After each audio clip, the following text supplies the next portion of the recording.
Hello అందరికీ. Welcome back to another mini vlog. ఈరోజైతే మా ఖమ్మంలో ఉన్న వినాయకులని ఎక్స్‌ప్లోర్ చేయడానికి వెళ్ళాము. మాతో పాటు మీరు కూడా చూసేయండి.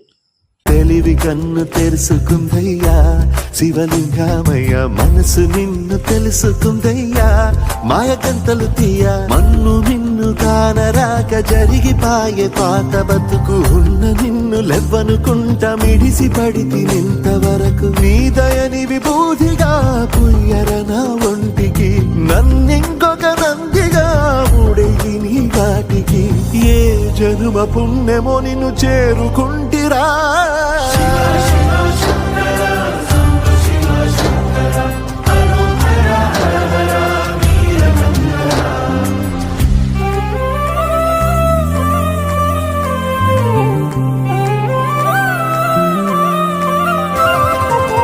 స్వర్ణముఖి తడుపుతున్న బండ